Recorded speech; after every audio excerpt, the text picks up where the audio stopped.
U.S. and Russia pulled off a high-stakes prisoner swap despite rising tensions between the two nations. Marine veteran Trevor Reed landed back on American soil after spending nearly 1,000 days behind bars in Russia. He was convicted of assault charges while drunk, allegations he denies. While Trevor Reed's family is celebrating their loved one's return from Russia, another American prisoner is asking, why was I left behind?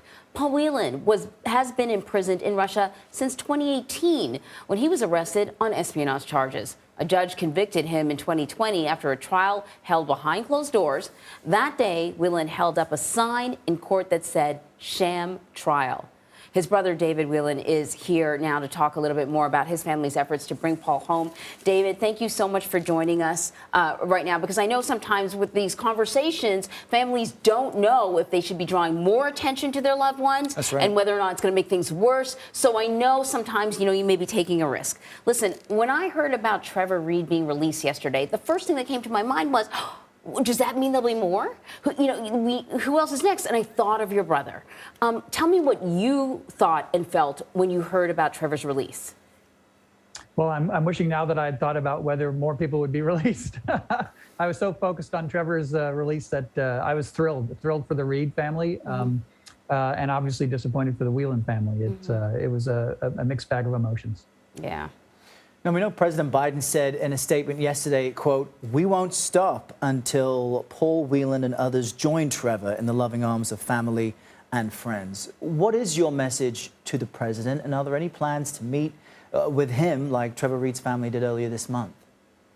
Well, my sister would definitely like to have a meeting with him. She has asked for one on multiple occasions and has not received an answer. So that would be a wonderful next step for us to understand what he means by those words. And I think that that's the real challenge for us. My message to President Biden would be thank you. You are making very difficult decisions about people's lives and about America.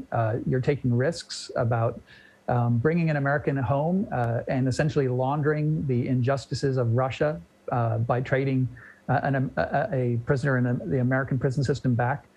But I would ask that President Biden's staff, the Secretary of State, State Department, National Security Advisor Sullivan, other parts of the government are more transparent and perhaps more realistic with families so that we can know whether we should have hopes that this will be happening with Paul, or if Paul's case really is something that's so difficult for them that we shouldn't be getting ours or his hopes up about a release coming soon. And David, I want to follow up on Anne-Marie's point there. Where do you fall on the question between making this highly public, publicizing it, getting the message out, and the flip side to that, which is that doing so may harm the chances of your brother getting out? Where do you feel, or how do you feel about that?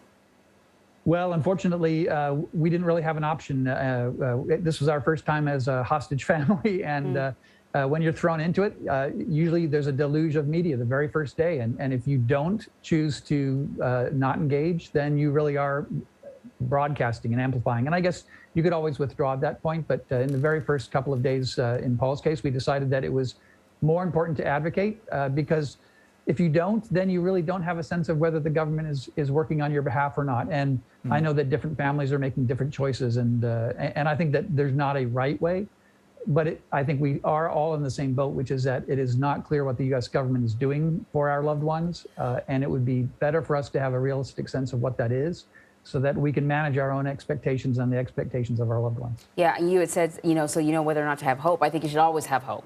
But, For sure. Your parents got a chance to actually talk to Paul yesterday. He asked, why was I left behind? I don't even know how you kind of respond to that question. Can you tell us a little bit more about that conversation? Well, they are able to speak with him on a daily basis. They have telephone calls. He calls about 8 or 9 p.m.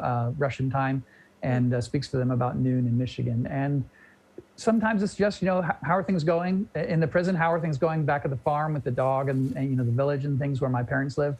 And yesterday was an unfortunately difficult conversation. Paul had heard about the prisoner release on TV, just like we did. The prisoners translated it from the Russian so that he understood what was going on. And obviously when he spoke to my parents, he was very disappointed, very shattered about it. And I don't know, as a parent to a child, how do you answer that? Why have I been left behind in a Russian prison? Why am I not coming home? I've been here for over 1,200 days now. And we don't have any answers, and I'm not sure that the U.S. government has any good answers either. What then is fortifying your brother right now at such a difficult time? What's getting him through that keeps hope alive? And for you, what's the first thing you hope to do with him when he gets home? Boy, I haven't even thought that far ahead. Really? My goal is for him to get home to be with our parents, to see them once more before they die. And that's a little bit grim, but that's the reality that gets me up every morning. And to do media interviews and things like this, because that's the goal, is to advocate for Paul's release and to get him home so he can do that. And what he and I do later on in our lives, I can postpone that. And I think he probably has a similar approach. He has Marine training on being taken prisoner, a prisoner of war, and I think he puts that into daily use. And he looks at how to get through today and not worrying about what happens tomorrow, what happens next. And hopefully it won't be 16 years of a prison sentence that he has to serve. Hopefully it'll be faster, but I think it can be difficult to look too far ahead and then get those hopes dashed. You know, David, that's what I was going to ask you about the fact that he is a Marine and once a Marine, always a Marine. But there was a concern with Trevor, also a Marine, that he made some tough choices and there was a concern about his health. So I wonder how much you know about David's status and, you know, just how he's handling all of this.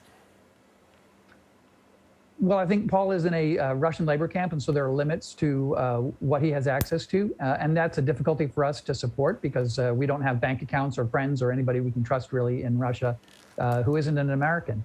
And so Paul has been able so far to be able to buy the fruits and vegetables because we put money into his prison account so he can buy those. They're not provided. A suitable diet isn't provided by the prison, so all the prisoners have to supplement it. And things like medicine, ibuprofen, things to help with colds, those sorts of things that you would just go into the corner store here in the States.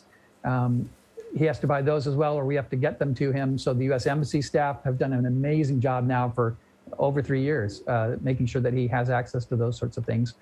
And so I think in general, he's as healthy as you could be in a labor camp. Well, we are crossing our fingers for your brother, Paul. I know he's been there even longer, a year longer than Trevor, and we really appreciate you talking to us. Glad to be here. Thanks for having me.